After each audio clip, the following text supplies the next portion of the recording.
तेई जनवरी शनिचरवार की शाम है। प्रोग्राम देश प्रदेश के सारे ही दर्शकों को बलजिंदर सिंह अटवाल वालों सत श्री अकाल। आप सारिਆਂ ਦਾ ही प्रोग्राम ਦੇ ਵਿੱਚ ਨਿੱਘਾ ਤੇ ਹਾਰਦਿਕ ਸਵਾਗਤ ਹੈ।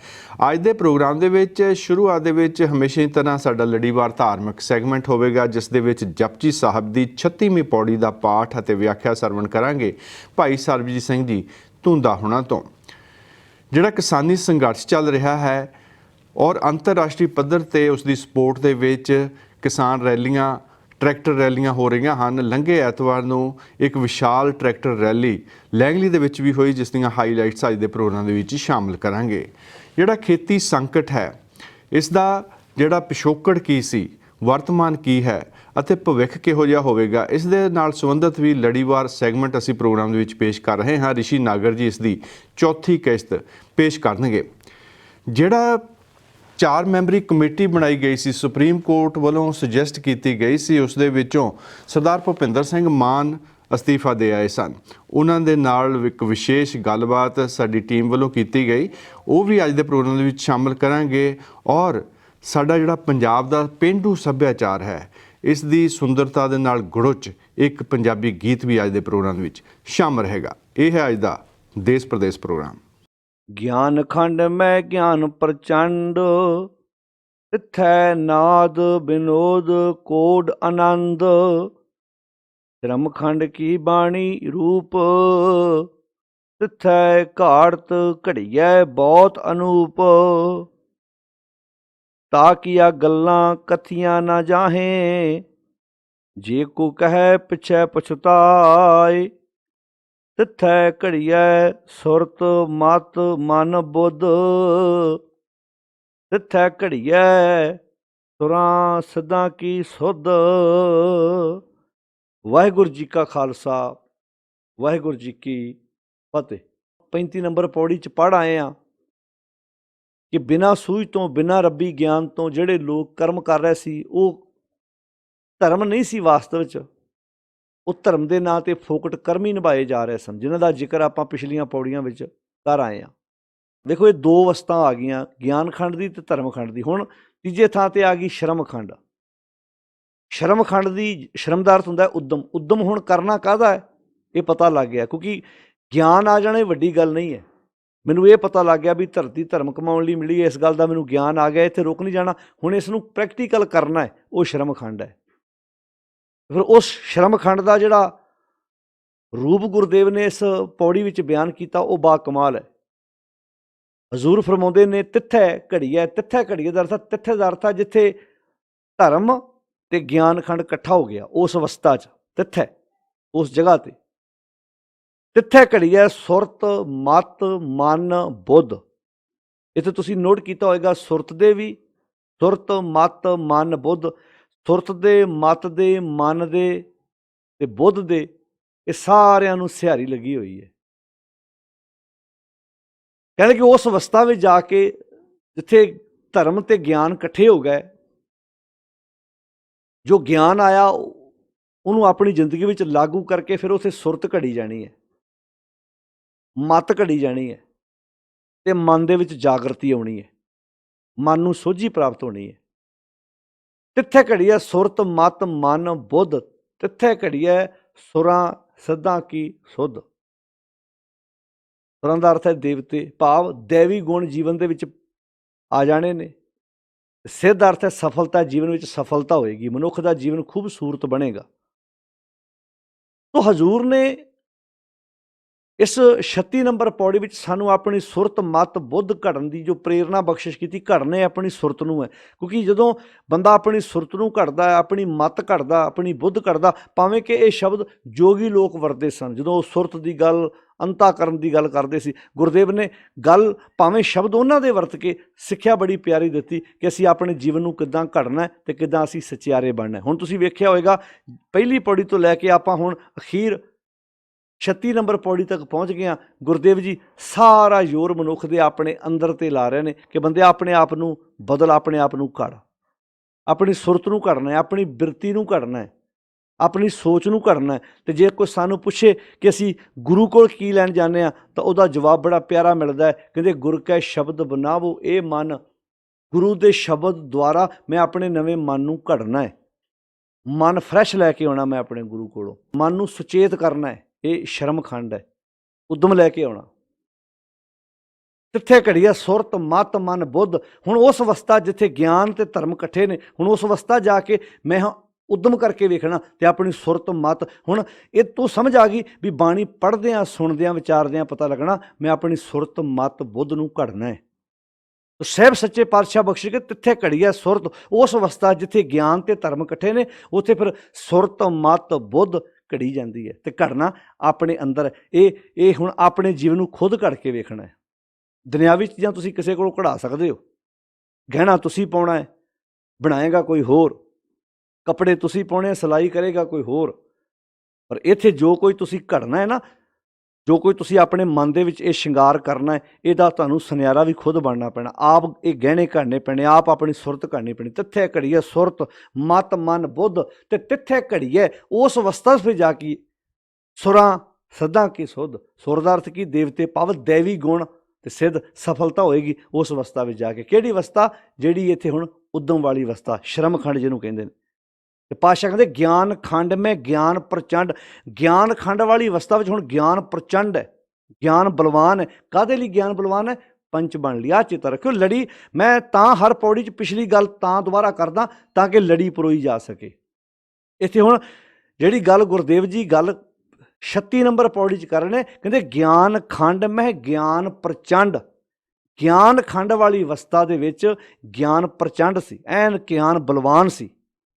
ਕਿਉਂਕਿ ਵੇਖੋ ਹੁਣ ਜਿਵੇਂ 34 ਨੰਬਰ ਪੌੜੀ ਦਾ ਜ਼ਿਕਰ ਗੁਰਦੇਵ ਨੇ 35 ਨੰਬਰ ਪੌੜੀ 'ਚ ਕੀਤਾ, ਕਿਉਂਕਿ 34 ਨੰਬਰ ਧਰਮ ਖੰਡ ਦਾ ਜ਼ਿਕਰ ਸੀ, 35 ਨੰਬਰ 'ਚ ਗਿਆਨ ਖੰਡ ਦਾ ਜ਼ਿਕਰ ਸੀ, ਹੁਣ 36 ਨੰਬਰ 'ਚ ਅੱਗੇ ਸ਼ਰਮ ਖੰਡ ਦਾ ਜ਼ਿਕਰ ਹੈ। ਹੁਣ ਇਹ ਪੌੜੀਆਂ ਆਪਸ ਵਿੱਚ, ਇਹ 34 ਤੋਂ ਲੈ ਕੇ 37 ਤੱਕ ਪੌੜੀਆਂ ਆਪਸ ਵਿੱਚ ਮਿਲੀਆਂ ਹੋਈਆਂ ਨੇ।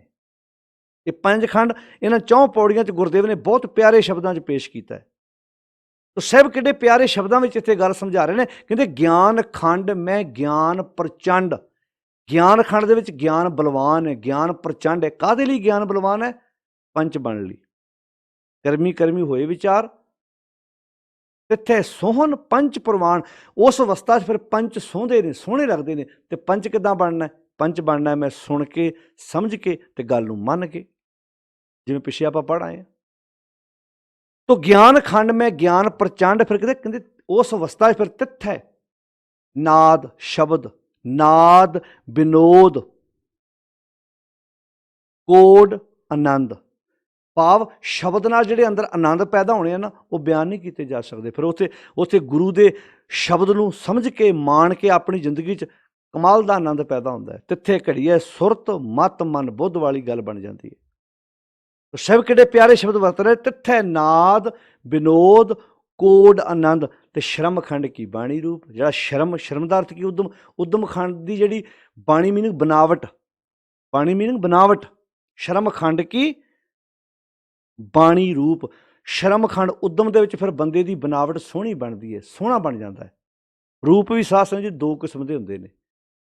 ਇੱਕ ਰੂਪ ਐਸਾ ਹੁੰਦਾ ਹੈ ਵੀ ਜਿਹੜਾ ਨਾ ਤੁਸੀਂ ਦੂਰੋਂ ਵੇਖ ਕੇ ਜੱਜਮੈਂਟ ਕਰਦੇ, ਕਿੰਨਾ ਸੋਹਣਾ ਹੈ, ਕਿੰਨੇ ਨੈਣ ਨਕਸ਼ ਕਮਾਲ ਦੇ ਨੇ, ਕਿੰਨੀ ਸੋਹਣੀ ਹੈ, ਕਿੰਨੇ ਨੈਣ ਨਕਸ਼ ਕਮਾਲ ਦੇ ਨੇ। ਤੁਸੀਂ ਪੁੱਤਰਾਂ ਧੀਆਂ ਦੇ ਰਿਸ਼ਤੇ ਕਰਨ ਲੱਗੇ, ਸਭ ਤੋਂ ਪਹਿਲਾਂ ਧਿਆਨ ਤੇ ਸਾਡਾ ਬਾਹਰਲੇ ਸੁਹੱਪਣ ਤੇ ਜਾਂਦਾ ਹੈ ਨਾ। ਉਦੋਂ ਤੋਂ ਇੱਦਾਂ ਤਾਰੀਫ ਕਰਦੀ ਨਹੀਂ ਸਕਦੀ ਪੂਰੇ ਮਹੱਲੇ 'ਚ, ਅੱਖਾਂ ਬਿੱਲੀਆਂ ਨੇ, ਮੱਥਾ ਬੜਾ ਚੌੜਾ ਹੈ, ਐ ਸੋਹਣੀ ਸੁਨੱਖੀ ਹੈ ਇੱਦਾਂ, ਜਾਂ ਜਵਾਈ ਬੜਾ ਗੱਭਰੂ ਹੈ, ਸੋਹਣਾ ਹੈ। ਬਾਅਦ 'ਚ ਜਦੋਂ ਤੰਗ ਕਰਦਾ, ਦਾਜ ਮੰਗਦਾ, ਫਿਰ ਕੀ ਆਂਦੇ ਭਲਾ? ਆਹ ਰੂਪ ਤੇ ਦਾ ਅਸੀਂ ਪਹਿਲੀ ਵਾਰੀ ਵੇਖਿਆ। ਗੁਰੂ ਸਾਹਿਬ ਦੀ ਬਾਣੀ ਕਹਿੰਦੀ ਮਨ ਨੂੰ ਇੰਨਾ ਖੂਬਸੂਰਤ ਬਣਾ ਕਿ ਤਨ ਮਾੜਾ ਮੋੜ ਬਦਸੂਰਤ ਵੀ ਹੋਵੇ ਤੇ ਉਧਰ ਧਿਆਨ ਕਿਸੇ ਦਾ ਜਾਣਾ ਹੀ ਨਹੀਂ। ਤੇ ਗੁਰੂ ਨਾਨਕ ਸਾਹਿਬ ਜੀ ਕਹਿੰਦੇ ਨੇ ਮੈਂ ਪਤ ਕੀ ਪੰਧ ਨਾ ਕਰਨੀ ਕੀ ਕਾਰ ਹਉ ਵਿਗੜੈ ਰੂਪ ਰਹਾ ਬਿਕਰਾਰ। ਜਦੋਂ ਅੰਦਰ ਦਾ ਰੂਪ ਵਿਗੜਦਾ ਹੈ ਨਾ, ਬਾਹਰੋਂ ਭਾਵੇਂ ਰੱਜ ਕੇ ਸੋਹਣੀ ਹੋਵੇ ਤੇ ਰੱਜ ਕੇ ਮਨੁੱਖ ਸੋਹਣਾ ਹੋਵੇ, ਡਰ ਆਉਂਦਾ ਸਾਰੇ ਟੱਬਰ ਨੂੰ ਉਹਦੇ ਤੋਂ। ਘਰ ਘਰ ਦਾ ਮਾਹੌਲ ਕਿਦਾਂ ਦਾ ਬਣਦਾ ਹੈ। ਉਹਨਾਂ ਨੂੰ ਪੁੱਛੋ ਇਹ ਤੁਹਾਨੂੰ ਸੋਹਣੀ ਤੇ ਸੋਹਣਾ ਲੱਗਦਾ ਹੈ ਭਲਾ? ਹੁਣ ਪੁੱਛ ਕੇ ਵੇਖੋ ਉਹਨਾਂ ਨੂੰ। ਆ ਚੇਤਾ ਰੱਖਿਓ, ਬਾਹਰ ਦਾ ਕੋਝਾਪਨ ਅੰਦਰ ਦਾ ਸੁਹੱਪਣ ਢੱਕ ਸਕਦਾ ਹੈ, ਪਰ ਅੰਦਰ ਦਾ ਕੋਝਾਪਨ ਬਾਹਰ ਦਾ ਸੁਹੱਪਣ ਨਹੀਂ ਢੱਕ ਸਕਦਾ। ਹੁਣ ਇਹ ਜਿਹੜਾ ਸ਼ਰਮਖੰਡ ਹੈ ਨਾ, ਜਿਹੜਾ ਤੀਜੇ ਥਾਂ ਤੇ ਕਿਹਾ, ਇਹ ਜਦੋਂ ਗਿਆਨ ਤੇ ਧਰਮ ਇਕੱਠਾ ਹੋਣਾ ਹੈ, ਹੁਣ ਮੈਂ ਉਦਮ ਕਰਕੇ ਵੇਖਣਾ ਤੇ ਸ਼ਰਮਖੰਡ ਕੀ ਬਾਣੀ ਰੂਪ ਤਿੱਥੈ ਘਾੜਤ ਘੜੀਐ ਬਹੁਤ ਰੂਪ। ਇੱਥੇ ਘਾੜਤ ਘੜੀ ਜਾਣੀ। ਹੁਣ ਕੀ ਘੜਨਾ? ਆਪਣੇ ਜੀਵਨ ਨੂੰ ਘੜਨਾ, ਡਿਜ਼ਾਈਨ ਬਣਨੇ, ਸਾਡੇ ਗੁਣਾਂ ਦੇ ਡਿਜ਼ਾਈਨ ਬਣਨੇ, ਸਾਡੀ ਜ਼ਿੰਦਗੀ ਖੂਬਸੂਰਤ। ਜਿਵੇਂ ਆਪਾਂ ਪਿੱਛੇ ਪੜ੍ਹ ਆਏ ਵੀ ਕੱਢ ਕਸੀਦਾ ਪਹਿਰੇ ਚੋਲੀ ਤਾਂ ਤੁਮ ਜਾਣੋ ਨਾਰੀ। ਕੱਪੜਾ ਉਹੀ ਹੁੰਦਾ, ਜਦੋਂ ਉੱਤੇ ਕਸੀਦਾ ਕੱਢਿਆ ਜਾਂਦਾ ਉਹਦੀ ਕੀਮਤ ਡਬਲ ਪੈ ਜਾਂਦੀ ਹੈ, 3 ਗੁਣਾ ਵੱਧ ਜਾਂਦੀ ਹੈ। ਕੱਪੜਾ ਭਾਵੇਂ ਪਹਿਲਾਂ 200 ਰੁਪਏ ਮੀਟਰ ਸੀ, 300 ਰੁਪਏ ਮੀਟਰ ਸੀ, ਜਦੋਂ ਕਸੀਦਾ ਕੱਢਿਆ ਗਿਆ ਉਹ ਕਹਿੰਦਾ ਜੀ 800 ਰੁਪਏ ਮੀਟਰ ਹੈ। ਮਨ ਉਹੀ ਆ, ਗੁਣਾਂ ਦਾ ਕਸੀਦਾ ਕੱਢਿਆ ਜਾਣਾ। ਇਹ ਸ਼ਰਮਖੰਡ ਕੀ ਬਾਣੀ ਰੂਪ। ਜਦੋਂ ਮੈਂ ਚੌਥੇ ਪੜਾਅ ਤੀਜੇ ਪੜਾਅ 'ਚ ਪਹੁੰਚਣਾ, ਜਿੱਥੇ ਉਦਮ ਹੈ, ਸ਼ਰਮ ਹੈ। ਅੱਜ ਬੰਦਾ ਬਾਕੀ ਕੰਮਾਂ ਲਈ ਉਦਮ ਕਰਦਾ, ਮਨ ਨੂੰ ਘੜਨ ਵਾਲੇ ਬੰਨੇ ਉੱਤੇ ਉਦਮ ਕਰਦਾ ਹੀ ਨਹੀਂ। ਉਹ ਤੇ ਜਿਹੋ ਜਿਹਾ ਹੈਗਾ ਉਹੋ ਜਿਹਾ ਹੀ ਹੈ। ਕਹਿੰਦਾ ਜਿੱਦਾਂ ਦਾ ਜੰਮਿਆ ਇੱਦਾਂ ਦਾ ਮਰਨਾ। ਸ਼ਰਮਖੰਡ ਕੀ ਬਾਣੀ ਰੂਪ ਤਿੱਥੇ ਘਾੜਤ ਘੜੀਐ ਬਹੁਤ ਅਨੂਪ। ਜਦੋਂ ਮੈਂ ਸ਼ਰਮਖੰਡ ਦੇ ਵਿੱਚ ਪ੍ਰਵੇਸ਼ ਕਰਕੇ ਆਪਣੇ ਮਨ ਨੂੰ ਗਿਆਨ ਨਾਲ ਘੜਾਂਗਾ, ਧਰਮ ਦੇ ਕਾਰਜ ਕਰਾਂਗਾ, ਪੰਜ ਪ੍ਰਵਾਨ ਵਾਲੇ ਬੰਨੇ ਤੁਰਾਂਗਾ, ਤੇ ਪਾਤਸ਼ਾਹ ਕਹਿੰਦੇ ਬਹੁਤ ਅਨੂਪ। ਮਨ ਕਿੰਨਾ ਸੋਹਣਾ ਬਣੇਗਾ। ਸ਼ਰਮਖੰਡ ਕੀ ਬਾਣੀ ਰੂਪ। ਸ਼ਰਮਖੰਡ ਦੀ ਜਿਹੜੀ ਬਾਣੀ ਹੈ, ਬਨਾਵਟ ਹੈ, ਉਹ ਸੋਹਣੀ ਹੈ, ਬਹੁਤ ਖੂਬਸੂਰਤ ਹੈ, ਐਨ ਵੇਖ ਕੇ ਭੁੱਖਾਂ ਲੈਂਦੀਆਂ ਨੇ। ਤਿੱਥੇ ਘਾੜਤ ਘੜੀ ਹੈ, ਉਸ ਅਵਸਥਾ ਫਿਰ ਜਾ ਕੇ ਸੋਹਣੀ ਘਾੜਤ ਘੜੀ ਜਾਂਦੀ ਹੈ, ਬਹੁਤ ਅਨੂਪ। ਫਿਰ ਕਹਿੰਦੇ ਤਾਂ ਕਿ ਆ ਗੱਲਾਂ ਕਥੀਆਂ ਨਾ ਜਾਹੇ। ਕਹਿੰਦੇ ਫਿਰ ਜਿਹੜਾ ਉਹ ਅਵਸਥਾ, ਉਹ ਸੁੰਦਰਤਾ ਬਣ ਜਾਂਦੀ ਹੈ ਨਾ, ਉਹ ਅਵਸਥਾ ਨੂੰ ਫਿਰ ਲਫ਼ਜ਼ਾਂ ਨਾਲ ਥੋੜ੍ਹਾ ਕੋਈ ਬਿਆਨ ਕਰ ਸਕਦਾ। ਤਾਂ ਕਿ ਆ ਗੱਲਾਂ ਕਥੀਆਂ ਨਾ ਜਾਹੇ, ਤੇ ਜੇ ਕੋਈ ਕਹੇ ਪਿੱਛੇ ਪਛਤਾਏ। ਕਹਿੰਦੇ ਉਸ ਅਵਸਥਾ ਹੀ ਇੱਦਾਂ ਦੀ ਹੈ ਵੀ ਉਹ ਅਵਸਥਾ ਨੂੰ ਕੋਈ ਲਫ਼ਜ਼ਾਂ ਨਾਲ ਬਿਆਨ ਥੋੜ੍ਹਾ ਕਰ ਸਕਦਾ। ਗੂੰਗੇ ਦੇ ਮਠਿਆਈ ਖਾਣ ਵਾਲੀ ਗੱਲ ਹੈ ਵੀ ਗੂੰਗਾ ਮਠਿਆਈ ਖਾ ਕੇ ਤੁਹਾਨੂੰ ਸਵਾਦ ਥੋੜ੍ਹਾ ਦੱਸੂਗਾ ਵੀ ਮੈਨੂੰ ਆਹ ਸਵਾਦ ਆਇਆ। ਉਹ ਤੇ ਉਹੀ ਜਾਣਦਾ ਜਿਹਨੇ ਚੱਖਿਆ। ਭਾਈ ਗਿਆਨ ਖੰਡ ਮੈਂ ਗਿਆਨ ਪ੍ਰਚੰਡ ਤਿੱਥੈ ਨਾਦ ਵਿਨੋਦ ਕੋਡ ਆਨੰਦ। ਜਦੋਂ ਗਿਆਨ ਪ੍ਰਚੰਡ, ਗਿਆਨ ਵਾਲੇ ਖੰਡ ਵਿੱਚ ਫਿਰ ਜਦੋਂ ਗਿਆਨ ਪ੍ਰਚੰਡ ਹੁੰਦਾ ਹੈ ਤੇ ਮਨੁੱਖ ਫਿਰ ਉਦਮ ਵਾਲੇ ਬੰਨੇ ਤੁਰਦਾ ਹੈ। ਤਿੱਥੇ ਨਾਦ ਵਿਨੋਦ ਕੋਟ, ਤਿੱਥੇ ਨਾਦ ਸ਼ਬਦ, ਨਾਦ ਵਿਨੋਦ ਕੋਡ ਆਨੰਦ, ਐਨ ਸੋਹਣੇ ਰੰਗ ਤਮਾਸ਼ੇ ਮਨੁੱਖ ਆਪਣੇ ਅੰਦਰ ਮਾਣਦਾ ਹੈ ਜਦੋਂ ਗਿਆਨ ਤੋਂ ਬਾਅਦ ਸ਼ਰਮਖੰਡ ਵਿੱਚ ਪ੍ਰਵੇਸ਼ ਕਰਦਾ ਹੈ।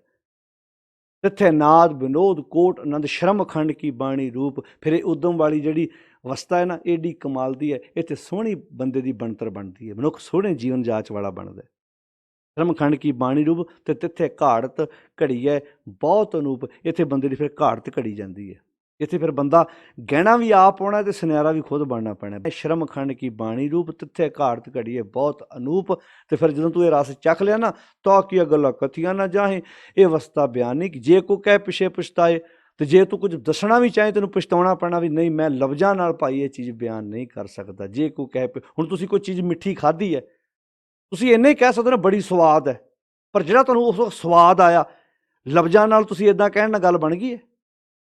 ਤੁਸੀਂ ਜੋ ਰਸ ਲਿਆ, ਜੋ ਸਵਾਦ ਚੱਖਿਆ ਉਸ ਚੀਜ਼ ਦਾ, ਲਫ਼ਜ਼ਾਂ ਨਾਲ ਕਿੱਦਾਂ ਬਿਆਨ ਕਰ ਦੋਗੇ? ਉਹ ਜਿਹੜਾ ਸੱਚ ਨਾਲ ਇੱਕ ਮਿਕ ਹੋਇਆ ਹੈ, ਲਫ਼ਜ਼ਾਂ ਨਾਲ ਇਸ ਅਵਸਥਾ ਨੂੰ ਬਿਆਨ ਨਹੀਂ ਕੀਤਾ ਜਾ ਸਕਦਾ। ਤਾਂ ਹੀ ਪਾਤਸ਼ਾਹ ਨੇ ਕਿਹਾ ਸੀ ਜਿਹੜਾ ਪੰਚ ਦੀ ਅਵਸਥਾ ਤੱਕ ਪਹੁੰਚ ਗਿਆ, ਮੰਨੇ ਕੀ ਗਤ ਕਹੀ ਨਾ ਜਾਏ, ਜੇ ਕੋ ਕਹੇ ਪਿਛੇ ਪਛਤਾਏ। ਤੋਂ ਪਾਤਸ਼ਾਹ ਕਹਿੰਦੇ ਤਿੱਥੇ ਘੜੀ ਹੈ ਸੁਰਤ ਮਤ ਮਨ ਬੁੱਧ, ਤੇ ਤਿੱਥੇ ਘੜੀ ਹੈ ਸੁਰਾਂ ਸਦਾ ਕੀ ਸੁਧ। ਉਸ ਅਵਸਥਾ ਜਾ ਕੇ ਫਿਰ ਐਨ ਦੈਵੀ ਗੁਣਾ ਵਾਲੀ ਸੁਰਤ ਜਿਹੜੀ ਹੈ ਬੰਦੇ ਦੀ ਬਣਦੀ ਹੈ, ਸੂਝ ਬਣਦੀ ਹੈ। ਧਰਮ ਖੰਡ ਤੋਂ ਬਾਅਦ ਗਿਆਨ ਖੰਡ, ਗਿਆਨ ਖੰਡ ਤੋਂ ਬਾਅਦ ਆਪਣੀ ਜ਼ਿੰਦਗੀ ਸ਼ਰਮ ਖੰਡ, ਉਦਮ ਖੰਡ ਲੈ ਕੇ ਆਈਏ ਤੇ ਆਪਣੀ ਜੀਵਨ ਨੂੰ ਖੂਬਸੂਰਤ ਬਣਾਈਏ। ਇਸ ਤੋਂ ਬਾਅਦ ਆਪਾਂ ਅੱਗੇ ਕਰਮ ਖੰਡ ਦਾ ਜ਼ਿਕਰ ਕਰਾਂਗੇ, ਫਿਰ ਅੱਗੇ ਸੱਚਖੰਡ, ਕਿੱਦਾਂ ਸੱਚਖੰਡ ਦੇ ਵਾਸੀ ਬਣਨਾ ਹੈ, ਮਰਨ ਤੋਂ ਬਾਅਦ ਨਹੀਂ, ਜਿਉਂਦੇ ਜੀ ਪਰਿਵਾਰਾਂ 'ਚ ਰਹਿੰਦੇ ਆ, ਸਮਾਜ ਵਿੱਚ ਰਹਿੰਦੇ ਆ। ਜੇ ਕੋਈ ਬੰਦਾ ਪੁੱਛੇ ਫਰਕ ਇੰਨਾ, ਉਹ ਲੋਕ ਕਹਿੰਦੇ ਸੀ ਮਰਨ ਤੋਂ ਬਾਅਦ ਸੱਚਖੰਡ ਜਾਈਦਾ। ਬਾਣੀ ਨੇ ਇਹ ਸਮਝਾਤਾ ਸਾਨੂੰ ਕਿ ਸੱਚਖੰਡ ਦੇ ਵਿੱਚ ਹੀ ਰਹਿਣਾ, ਸੱਚਖੰਡ ਜਾਈਦਾ ਨਹੀਂ। ਗੁਰੂ ਨਾਲ ਜੁੜ ਕੇ ਸੱਚਖੰਡ ਹਮੇਸ਼ਾ ਹੀ ਸਾਡੇ ਵਿੱਚ ਹੈ। ਜਿਵੇਂ ਲੋਕ ਤੀਰਥਾਂ 'ਤੇ ਇਸ਼ਨਾਨ ਕਰਨ ਜਾਂਦੇ ਸੀ, ਅਤੇ ਪਾਤਸ਼ਾਹ ਨੇ ਕਹਿ ਤਾ ਕਿ ਜਿਹਦੀ ਬੰਦੇ ਦੀ ਵਿਚਾਰ ਜਿਹਦੇ ਜੀਵਨ 'ਚ ਸੱਚ ਵਸ ਗਿਆ 68 ਤੀਰਥ ਉਹਦੇ ਅੰਦਰ ਹੀ ਵਸਦੇ ਨੇ। ਭਾਵ ਤੈਨੂੰ ਬਾਹਰ ਕਿਤੇ ਜਾਣ ਦੀ ਲੋੜ ਨਹੀਂ ਹੈਗੀ। ਤੋ ਆਓ ਪਿਆਰਿਓ, ਸਤਿਗੁਰੂ ਜੀ ਨੇ ਇਹ 36 ਨੰਬਰ ਪੌੜੀ 'ਚ ਬਾ ਕਮਾਲ ਵਿਚਾਰਾਂ ਬਖਸ਼ਿਸ਼ ਕੀਤੀਆਂ ਨੇ ਤੇ ਲਿਆ ਕੇ ਗੱਲ ਫਿਰ ਉੱਥੇ ਟਿਕਾਈ ਹੈ ਵੀ ਕਿਵੇਂ ਸਚਿਆਰਾ ਹੋਈ ਹੈ, ਕਿਵੇਂ ਕੂੜੇ ਟੁੱਟੇ ਪਾਲ। ਤੇ ਸਚਿਆਰੇ ਬਣਨ ਵਾਸਤੇ ਤਿੱਥੇ ਘੜੀ ਹੈ ਸੁਰਤ ਮਤ ਮਨ ਬੁੱਧ, ਤਿੱਥੇ ਘੜੀ ਹੈ ਸੁਰਾਂ ਸਦਾ ਕੀ ਸੁਧ। ਆਓ ਜਪ ਬਾਣੀ ਪੜ੍ਹਦਿਆਂ ਸਾਨੂੰ ਕਿੰਨੇ ਸਾਲ ਹੋ ਗਏ, ਕਿੰਨਾ ਟਾਈਮ ਲੰਘ ਗਿਆ ਕਿ ਆਪਣੀ ਸੁਰਤ ਮਤ ਬੁੱਧ ਘੜਨ ਦੀ ਕੋਸ਼ਿਸ਼ ਕੀਤੀ ਕਿ ਗਿਣਤੀਆਂ ਦੇ ਪਾਠ ਕਰਨ ਤੱਕ ਰਹੇ ਹਾਂ। ਆਓ ਇੱਧਰ ਧਿਆਨ ਦੇਣ ਦੀ ਕੋਸ਼ਿਸ਼ ਕਰੀਏ। ਬੜੇ ਅਦਬ ਸਤਿਕਾਰ ਨਾਲ ਫਤਿਹ ਬੁਲਾਓ ਜੀ। ਵਾਹਿਗੁਰੂ ਜੀ ਕਾ ਖਾਲਸਾ, ਵਾਹਿਗੁਰੂ ਜੀ ਕੀ ਫਤਿਹ।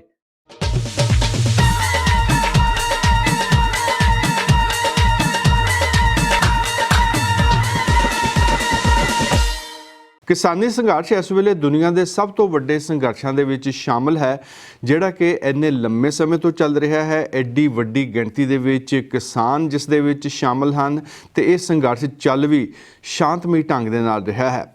ਸੋ ਇਸ ਦੀ ਜਿੱਥੇ ਸਪੋਰਟ ਪੰਜਾਬ ਤੋਂ ਉੱਠ ਕੇ ਹਰਿਆਣੇ 'ਚ ਹੋਈ ਔਰ ਨਾਲ ਦੇ ਗੁਆਂਢੀ ਸੂਬਿਆਂ ਦੇ ਵਿੱਚ ਹੋਈ ਔਰ ਸਾਰੇ ਭਾਰਤ ਦੇ ਵਿੱਚ ਆਵਾਜ਼ ਉੱਠਣੀ ਸ਼ੁਰੂ ਹੋਈ ਔਰ ਜਿੱਥੇ ਜਿੱਥੇ ਵੀ ਕਿਸਾਨੀ ਪਰਿਵਾਰਾਂ ਦੇ ਨਾਲ ਸੰਬੰਧਿਤ, ਪੰਜਾਬ ਦੇ ਨਾਲ ਸੰਬੰਧਿਤ ਦੁਨੀਆ ਭਰ ਦੇ ਵਿੱਚ ਲੋਕ ਬੈਠੇ ਹਨ, ਉੱਥੇ ਉੱਥੇ ਹੁਣ ਤੱਕ ਬੇਸ਼ੁਮਾਰ ਰੈਲੀਆਂ ਹੋ ਚੁੱਕੀਆਂ ਹਨ ਤੇ ਹੋ ਰਹੀਆਂ ਹਨ। ਲੰਘੇ ਐਤਵਾਰ 17 ਤਰੀਕ ਨੂੰ ਲੈਂਗਲੀ ਦੇ ਵਿੱਚ, ਜਿਹੜਾ ਕਿ ਸਰੀ ਦੇ ਨਾਲ ਲੱਗਦਾ ਸ਼ਹਿਰ ਹੈ, ਉੱਥੇ ਵੀ ਇੱਕ ਟਰੈਕਟਰ ਰੈਲੀ ਹੋਈ ਜਿਸ ਦੀਆਂ ਹਾਈਲਾਈਟਸ ਲੈ ਕੇ ਹਾਜ਼ਰ ਨੇ ਹਰਜਿੰਦਰ ਸਿੰਘ ਥਿੰਦ।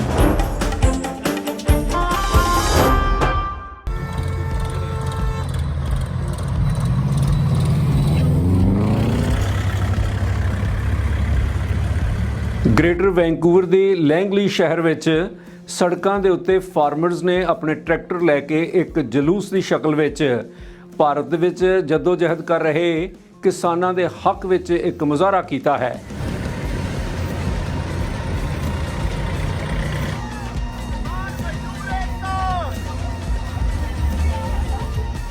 ਇਸ ਨੂੰ ਟਰੈਕਟਰ ਮਾਰਚ ਕਿਹਾ ਗਿਆ ਔਰ ਇਸ ਦੇ ਵਿੱਚ ਲੋਕੀ ਕਹਿੰਦੇ, ਜਿਨ੍ਹਾਂ ਨਾਲ ਅਸੀਂ ਇੰਟਰਵਿਊ ਕੀਤੀ, ਉਹ ਕਹਿੰਦੇ ਕਿ ਅਸੀਂ ਇਹਨਾਂ ਲੋਕਾਂ ਨੂੰ, ਜਿਹੜੇ ਲੋਕ ਭਾਰਤ ਦੀਆਂ ਸਰਹੱਦਾਂ ਤੇ ਦਿੱਲੀ 'ਚ ਮੁਜ਼ਾਹਰੇ ਕਰ ਰਹੇ ਹਨ ਅਤੇ ਉੱਥੇ ਧਰਨਾ ਮਾਰ ਕੇ ਬੈਠੇ ਨੇ, ਅਸੀਂ ਉਹਨਾਂ ਨੂੰ ਕਿਸੇ ਕਿਸਮ ਦੀ ਕੋਈ ਆਰਥਿਕ ਜਾਂ ਹੋਰ ਤਕਲੀਫ ਨਹੀਂ ਆਉਣ ਦੇਵਾਂਗੇ।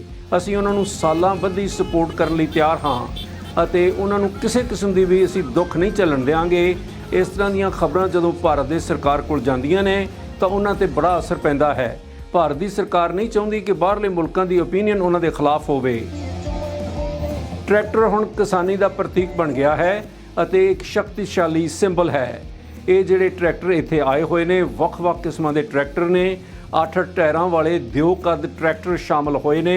ਇਹਦੇ 'ਚ ਲੈਂਗਲੀ ਦੇ ਫਾਰਮਰਜ਼ ਔਰ ਉਹਨਾਂ ਦੇ ਸਾਥੀ ਗੋਰੇ 64 ਐਵਨਿਊ ਤੇ ਜਾ ਰਹੇ ਹਨ।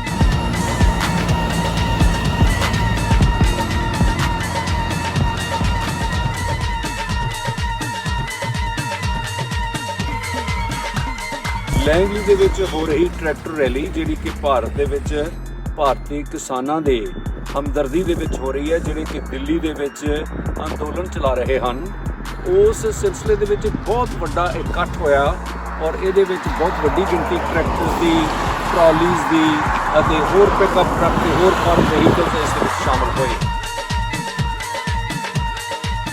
ਜਿੱਥੇ ਟਰੈਕਟਰਾਂ ਦੀ ਬਹੁਤ ਵੱਡੀ ਗਿਣਤੀ, ਜਿਨ੍ਹਾਂ ਨੂੰ ਸਟਰੀਟ ਦੇ ਲਈ ਤਿਆਰ ਕੀਤਾ ਗਿਆ ਹੈ ਔਰ ਉਹਨਾਂ ਨੂੰ ਲੈ ਕੇ ਆਏ ਨੇ। ਔਰ ਜਿਹੜੇ ਵੀ ਫਾਰਮਰਸ ਨਾਲ ਗੱਲਬਾਤ ਹੋਈ ਆ, ਉਹ ਇਹੀ ਕਹਿ ਰਹੇ ਨੇ ਕਿ ਜਿੰਨੀ ਦੇਰ ਤੱਕ ਤਿੰਨੇ ਹੀ ਉਹ ਕਾਲੇ ਕਾਨੂੰਨ ਰੱਦ ਨਹੀਂ ਕਰਦੇ, ਉਨੀ ਦੇਰ ਤੱਕ ਸਾਡੀ ਹਮਦਰਦੀ ਤੇ ਸਾਡੇ ਇਹ ਮੁਜ਼ਾਹਰੇ ਇਸੇ ਤਰ੍ਹਾਂ ਹੀ ਚਾਲੂ ਰਹਿਣਗੇ। ਸਾਡਾ ਇਹ ਪਿਤਾ ਪੁਰਖੀ ਧੰਦਾ ਸੀਗਾ। ਅਸੀਂ ਬਚਪਨ 'ਚੋਂ ਜਾਂ ਸਾਡੇ ਬਜ਼ੁਰਗ ਦਾਦੇ ਬਾਬੇ ਇਸ ਧੰਦੇ ਦੇ ਵਿੱਚ ਰਹੇ ਆ ਤੇ ਇਹ ਸਾਡੇ ਖੂਨ ਵਿੱਚ ਰਚਿਆ ਹੋਇਆ ਆ।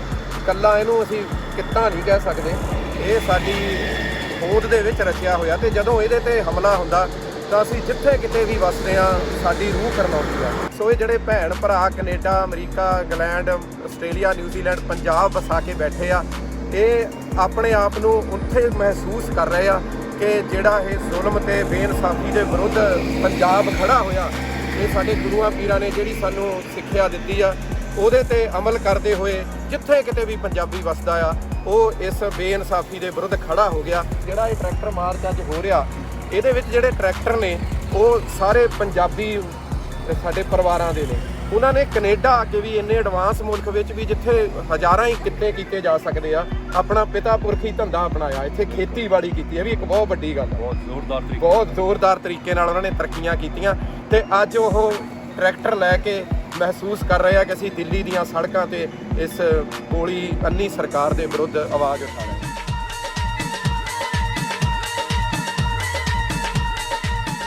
ਕਿਸਾਨਾਂ ਨਾਲ ਜਿਹੜਾ ਜ਼ਿਆਦਤੀ ਹੋ ਰਹੀ ਹੈ ਕਾਲੇ ਕਾਨੂੰਨਾਂ ਬਾਰੇ, ਦਿੱਲੀ ਦਾ ਸੰਘਰਸ਼ ਕੈਨੇਡਾ 'ਚ ਆ ਗਿਆ, ਇਹਦੇ ਬਾਰੇ ਤੁਸੀਂ ਕੀ ਸਮਝਦੇ? ਸੋ ਇਹ ਮੈਂ ਕਹਿੰਦਾ ਜੇ ਡੈਮੋਕ੍ਰੇਸੀ ਨੂੰ ਬਚਾਉਣਾ ਆ, ਕਿਉਂਕਿ ਇੰਡੀਆ ਬੀਨ ਸਲਾਈਡਿੰਗ ਡਾਊਨ ਅ ਡਾਰਕ ਪੈਥ ਕਿੰਨਾ ਚਿਰ ਹੋ ਗਿਆ।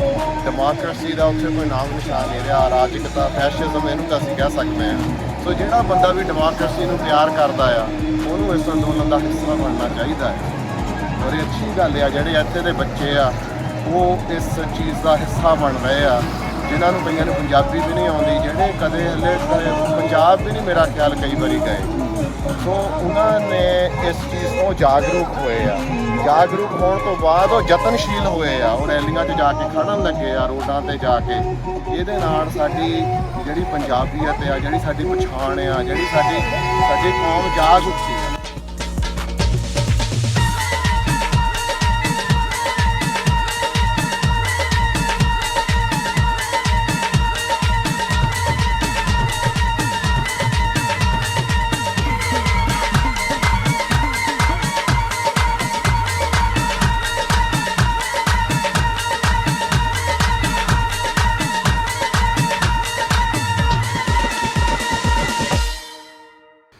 ਇਸ ਤੋਂ ਇਲਾਵਾ ਦਿੱਲੀ ਦੇ ਵਿੱਚ ਕੀ ਹੋ ਰਿਹਾ ਹੈ, ਪੰਜਾਬ ਦੇ ਵਿੱਚ ਕੀ ਹੋ ਰਿਹਾ ਹੈ, 26 ਜਨਵਰੀ ਦੀਆਂ ਤਿਆਰੀਆਂ ਹੋ ਰਹੀਆਂ ਹਨ ਜਿਹੜੀਆਂ ਰੈਲੀ ਦੀਆਂ, ਉਸ ਦੀਆਂ ਅਪਡੇਟਸ ਸਾਡੇ ਦਰਸ਼ਕ ਬੜੀ ਤਮੰਨਾ ਰੱਖਦੇ ਹਨ ਜਾਣਨ ਦੀ।